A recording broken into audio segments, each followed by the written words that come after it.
ಶ್ರದ್ಧೆ ಭಕ್ತಿಯಿಂದ ಪೂಜಿಸುವ ದೇವರಿಗೆ ವಾಮಾಚಾರವನ್ನ ಮಾಡಲಾಗಿರುವಂತದ್ದು. ದೇವರಿಗೆ ವಾಮಾಚಾರ, ಬಾಗಿಲಿಗೆ ಬೆಂಕಿಯನ್ನ ಇಟ್ಟಿದ್ದಾನೆ ಭೂಪ. ಪ್ರಮುಖವಾಗಿ ದೇವರನ್ನ ನಾವು ಬಹಳ ಶ್ರದ್ಧಾ ಭಕ್ತಿಯಿಂದ ಪೂಜಿಸ್ತೀವಿ. ವಾಮಾಚಾರವನ್ನ ಮಾಡಲಾಗಿದೆ ಪೂಜಿಸುವಂತಹದ್ದು.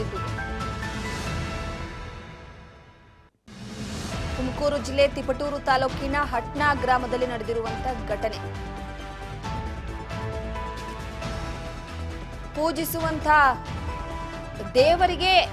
ದೇವರ ಮೇಲೆಯೇ ವಾಮಾಚಾರವನ್ನ ಮಾಡಲಾಗಿದೆ.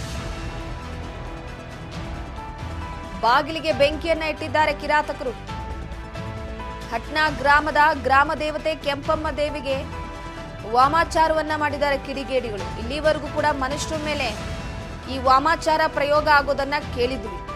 ಈಗ ಶ್ರದ್ಧಾಭಕ್ತಿಯಿಂದ ಪೂಜಿಸುವಂತ ದೇವರಿಗೆ ವಾಮಾಚಾರವನ್ನ ಮಾಡಲಾಗಿದೆ. ಬಾಗಿಲಿಗೆ ಬೆಂಕಿ ಇಟ್ಟು ದೇವಸ್ಥಾನದ ಬಾಗಿಲಿಗೆ ಬೆಂಕಿ ಇಟ್ಟಿದ್ದಾರೆ ಕಿರಾತಕರು. ತುಮಕೂರು ಜಿಲ್ಲೆ ತಿಪಟೂರು ತಾಲೂಕಿನ ಹಟ್ನಾ ಗ್ರಾಮದಲ್ಲಿ ನಡೆದಿರುವಂತಹ ಈ ಒಂದು ಘಟನೆ ಇದು. ಕಳೆದ ರಾತ್ರಿ ಘಟನೆ ನಡೆದಿದ್ದು, ಇಂದು ಮುಂಜಾನೆ ಪೂಜೆ ಸಲ್ಲಿಸೋದಕ್ಕೆ ಬಂದಾಗ ಈ ಘಟನೆ ಬೆಳಕಿಗೆ ಬಂದಿದೆ. ಯಾವ್ಯಾವುದೋ ಮಾರ್ಗದ ವಾಮಾಚಾರಗಳನ್ನ ನೋಡಿದ್ದೀವಿ ನಾವು. ದೇವರಿಗೆ ವಾಮಾಚಾರ ಮಾಡೋದಕ್ಕೆ ಮುಂದಾಗಿದ್ದಾನೆ ಮನುಷ್ಯ. ವಾಮಾಚಾರಕ್ಕೆ ಬಳಸಿದಂತ ಕೆಲ ವಸ್ತುಗಳು ಪತ್ತೆಯಾಗಿದ್ದು, ಇನ್ನೂ ಕೆಲ ವಸ್ತುಗಳು ಸುಟ್ಟು ಕರಕಲಾಗಿವೆ. ಯಾಕಂದ್ರೆ ಬೆಂಕಿ ಇಟ್ಟಂತ ಹಿನ್ನೆಲೆಯಲ್ಲಿ ಕೆಲವೊಂದಿಷ್ಟು ವಸ್ತುಗಳು ಸುಟ್ಟು ಕರಕಲಾಗಿರುವಂತದ್ದು. ಘಟನೆ ಕಂಡು ಭಕ್ತಾದಿಗಳೆಲ್ಲರೂ ಕೂಡ ಔಹಾರಿದ್ದಾರೆ. ಕಿರಾತಕನ ಬಂಧನಕ್ಕೆ ಆಗ್ರಹಿಸಿದ್ದಾರೆ. ಘಟನಾ ಸ್ಥಳಕ್ಕೆ ಸ್ಥಳೀಯ ಪೊಲೀಸರು ಭೇಟಿ ನೀಡಿ ಪರಿಶೀಲನೆ ನಡೆಸಿದ್ದು, ತಿಪಟೂರಿನ ಕಿಬ್ಬನಹಳ್ಳಿ ಪೊಲೀಸ್ ಠಾಣಾ ವ್ಯಾಪ್ತಿಯಲ್ಲಿ ಒಂದು ಘಟನೆ ನಡೆದಿದೆ.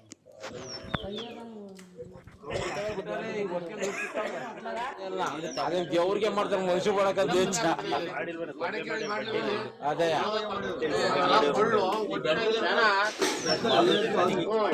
ಇಷ್ಟೊಂದ ಅದು ಅಲ್ಲೇ ಇತ್ತು. ಒಂದು ಫೋನ್ ತಂದಿಲ್ಲ ನಾನು. ಫೋನ್ ಮಾಡೋಣ ಅಂದ್ರೆ ಆಮೇಲೆ ತಿರ್ಗಾ ಇವಳು ಫೋನಲ್ಲಿ ಮಾಡಿದೆ. ನನ್ ಫೋನ್ ತಂದಿಲ್ಲ, ಈ ಚಂದು ಫೋನ್ ಇದು. ಎಲ್ಲ ಕರ್ಪೂರ ಎಲ್ಲ ಬಿದ್ದಿತ್ತು. ಅವಳ ಹುಡುಗಿ ತಂದಿತ್ತು ಬರ್ತಾ ಇರ ಮನೆದು.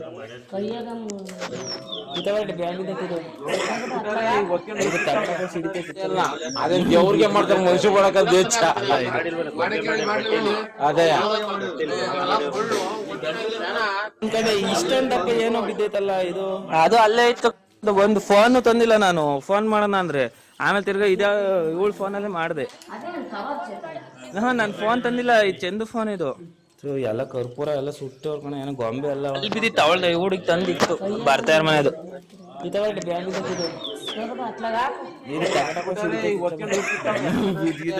ಅದೇ ದೇವ್ರಿಗೆ ಮಾಡ್ತಾರೆ ಮನುಷ್ಯ ಮಾಡಕ ಅದೇ ಇಷ್ಟೊಂದಪ್ಪ ಏನೋ ಬಿದ್ದೈತಲ್ಲ ಇದು. ಅದು ಅಲ್ಲೇ ಇತ್ತು. ಒಂದು ಫೋನ್ ತಂದಿಲ್ಲ ನಾನು. ಫೋನ್ ಮಾಡೋಣ ಅಂದ್ರೆ ಆಮೇಲೆ ತಿರ್ಗಾ ನೋಡಿ ಫೋನಲ್ಲಿ ಮಾಡಿದೆ. ಒಂದು ಕಡೆ ನನ್ ಫೋನ್ ತಂದಿಲ್ಲ, ಈ ಚಂದು ಫೋನ್ ಇದು.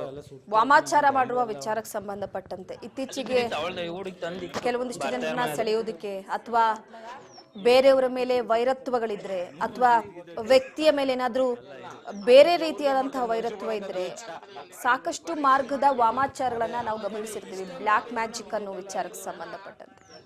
ಆದ್ರೆ ದೇವರಿಗೇನೆ ವಾಮಾಚಾರ ಮಾಡಿರುವಂಥದ್ದು. ರಾಜಕಾರಣಿಗಳಿಗೆ, ನಟ ನಟಿಯರಿಗೆ, ಬೇರೆ ರೀತಿಯ ಜಮೀನ್ ವಿಚಾರಕ್ಕೆ, ಮನೆ ವಿಚಾರಕ್ಕೆ ಬೇರೆ ರೀತಿಯಾದಂತಹ ವಾಮಾಚಾರವನ್ನ ನಾವೆಲ್ಲರೂ ಕೂಡ ಗಮನಿಸಿರ್ತೀವಿ. ಆದ್ರೆ ನಾವೆಲ್ಲರೂ ಕೂಡ ನಮ್ಮ ಸಮಸ್ಯೆಯನ್ನ ಪರಿಹಾರ ಮಾಡಪ್ಪ, ಕಾಪಾಡಪ್ಪ ಅಂತ ಹೋಗುವ ದೇವರಿಗೆ ವಾಮಾಚಾರ ಮಾಡೋದಕ್ಕೆ ಮುಂದಾಗಿರುವಂತದ್ದು ಮನುಷ್ಯ. ಸೊ ಒಂದು ವಿಡಿಯೋದಲ್ಲಿ ಗಮನಿಸ್ತಾ ಇರ್ಬೋದು, ದೇವಾಲಯದ ಮುಖ್ಯ ದ್ವಾರ, ಅದು ಒಳಗ್ ಹೋಗುವಂತ ದ್ವಾರ. ಅಲ್ಲಿನ ಗ್ರಾಮಸ್ಥರೆಲ್ಲರೂ ಕೂಡ ದೇವಾಲಯದಲ್ಲಿರುವಂತಹ ದೇವಿಯನ್ನ, ಕೆಂಪಮ್ಮ ದೇವಿಯನ್ನ ಬಹಳ ಶ್ರದ್ಧಾ ಭಕ್ತಿಯಿಂದ ಪೂಜೆ ಮಾಡ್ತಾ ಇದ್ರು. ಪ್ರತಿನಿತ್ಯ ಕೂಡ ಹೋಗಿ ದೇವಸ್ಥಾನದ ಶುದ್ಧೀಕರಣ ಇರುತ್ತೆ, ಸ್ಥಳ ಶುಚಿತ್ವ ಇರುತ್ತೆ, ಮಾಡುವಂತ ವಿಚಾರಕ್ಕೆ ಸಂಬಂಧಪಟ್ಟಂತೆ ಪೂಜಾರಿಗಳು ಹೋಗಿದ್ದಾರೆ. ಆ ಸಂದರ್ಭದಲ್ಲಿ ಇಲ್ಲಿ ಕರ್ಪೂರ, ಅದ್ರ ಜೊತೆಗೆ ಬೆಂಕಿಯಿಂದ ಸುಟ್ಟು ಕರಕಲಾಗಿರುವಂತಹ ಬಾಗಿಲು, ಆ ಮೆಟ್ಟಿಲುಗಳೆಲ್ಲ ಮೇಲೆ ಪೂಜೆ ಮಾಡಿರುವಂತಹ ಕೆಲವೊಂದಿಷ್ಟು ಸಾಮಗ್ರಿಗಳನ್ನೆಲ್ಲ ಕೂಡ ಕಂಡು ಭಯಭೀತರಾಗಿದ್ದಾರೆ. ಏನಪ್ಪಾ ದೇವಸ್ಥಾನದ ಮುಂದೆ ಈ ವಸ್ತುಗಳೆಲ್ಲ ಸಿಕ್ಕಿದೆ ಅಂತ. ಅಲ್ಲಿರುವಂತಹ ಜನರಿಗೆ ಅದು ವಾಮಾಚಾರ ಅನ್ನುವಂಥದ್ದು. ಯಾಕಂದ್ರೆ ವಾಮಾಚಾರ ಮಾಡೋದಕ್ಕೆ ಬಳಸುವಂತ ಕೆಲವೊಂದಿಷ್ಟು ವಸ್ತುಗಳು ಯಾವ ಅಂತ ಗೊತ್ತಿರುತ್ತೆ. ದೇವರನ್ನ ಪೂಜೆ ಮಾಡೋದಕ್ಕೆ ಬೇರೆ ಇರುತ್ತೆ, ವಾಮಾಚಾರ ಮಾಡೋದಕ್ಕೆ ಬೇರೆ ರೀತಿಯಾದಂತಹ ವಸ್ತುಗಳಿರುತ್ತೆ. ದೇವರನ್ನ ಪೂಜೆ ಮಾಡೋದಕ್ಕೆ ನಾವು ಶ್ರದ್ಧಾ ಭಕ್ತಿಯಿಂದ ಸ್ನಾನ ಮಾಡಿ ಕೈಕಾಲನ್ನು ತೊಳೆದುಕೊಂಡು ಆ ಒಂದು ಪೂಜಾ ಸಾಮಗ್ರಿಯನ್ನ ಕೊಂಡ್ಕೊಂಡು ಹೋಗ್ತೀವಿ, ಅದು ಬೇರೆ. ವಾಮಾಚಾರಕ್ಕೆ ಬಳಸುವಂತಹ ವಸ್ತುಗಳೇ ಬೇರೆ. ಸೊ ಹಾಗಾಗಿ ಇದು ಅಲ್ಲಿ ಇಲ್ಲಿ ಎಲ್ಲೂ ನಡೆದಿಲ್ಲ, ನಮ್ಮ ಪಕ್ಕದ ತುಮಕೂರಿನಲ್ಲಿ ನಡೆದಿರುವಂತಹ ಘಟನೆ. ದೇವರಿಗೆ ವಾಮಾಚಾರ ಮಾಡಿರುವಂತಹ ವಿಚಾರ. ಇಲ್ಲಿ ದೇವರಿಗೆ ಯಾಕೆ ವಾಮಾಚಾರ ಮಾಡಕ್ ಹೋಗಿದ್ರು ಅಥವಾ ಆ ಬಾಗ್ಲಲ್ಲಿ ಏನಾಯ್ತೋ ಗೊತ್ತಿಲ್ಲ, ರಾತ್ರಿ ನಡೆದಿರುವಂತಹ ಘಟನೆ ಬೆಳಕಿಗೆ ಬಂದಿರುವಂತದ್ದು. ಆದ್ರೆ ನಿಜವಾಗ್ಲೂ ಕೂಡ ಒಂದ್ ರೀತಿ ಶಾಕಿಂಗ್ ಇದು. ಗ್ರಾಮ ದೇವತೆ, ಈಗ ಗ್ರಾಮದಲ್ಲಿ ಗ್ರಾಮ ದೇವತೆ ಇರುತ್ತಂದ್ರೆ ಇಡೀ ಗ್ರಾಮವನ್ನ ಕಾಪಾಡುವಂತಹ ದೇವಿ ಅಂತ ಆಕೆಯನ್ನ ಬಹಳ ಶ್ರದ್ಧಾ ಭಕ್ತಿಯಿಂದ ಪೂಜಿಸ್ತಾರೆ. ಹಿಂದಿನಿಂದಲೂ ಕೂಡ ನಮ್ಮ ಭಾರತೀಯ ಸಂಸ್ಕೃತಿಯಲ್ಲಿ ವಿಶೇಷವಾದಂತಹ ಸ್ಥಾನಮಾನ, ಶ್ರದ್ಧಾ ಭಕ್ತಿ, ಪ್ರತಿಯೊಂದು ದೇವಾಲಯದಲ್ಲೂ ಯಾವುದಾದ್ರೂ ಒಂದು ಕಲ್ಲು ಕಂಡ್ರೂ ಕೂಡ ಕೈ ಮುಗಿಯುವಂತಹ ಸಂಸ್ಕೃತಿಯನ್ನ ನಮ್ಮ ಭಾರತ ದೇಶ ಒಳಗೊಂಡಿರುವಂತದ್ದು. ಸೊ ಆ ಹಿನ್ನೆಲೆಯಲ್ಲಿ ಪ್ರತಿ ಊರಿನಲ್ಲೂ ಕೂಡ ಗ್ರಾಮ ದೇವತೆ ಅಂತ ಒಂದು ದೇವತೆ ಇದ್ದೇ ಇರುತ್ತೆ. ಆ ದೇವತೆಗೆ ಪ್ರತಿದಿನವೂ ಕೂಡ ಪೂಜೆಯನ್ನ ನಡೆಸಲಾಗುತ್ತೆ. ಇಂತಿಷ್ಟು ಕುಟುಂಬಸ್ಥರು ಅಂತ ಕೂಡ ಹೋಗಿ ಪೂಜೆ ಮಾಡ್ತಾರೆ. ಆದ್ರೆ ಪ್ರಮುಖವಾಗಿ ಶ್ರದ್ಧಾ ಭಕ್ತಿಯಿಂದ ಪೂಜಿಸುವಂತ ದೇವರಿಗೆ ವಾಮಾಚಾರ ಮಾಡೋದಕ್ಕೆ ಮನುಷ್ಯ ಮುಂದಾಗಿದ್ದಾನೆ ಅಂತಂದ್ರೆ ನಿಜವಾಗ್ಲೂ ಕೂಡ ಇದೊಂದು ರೀತಿ ಶಾಕಿಂಗ್ ಅಂತ.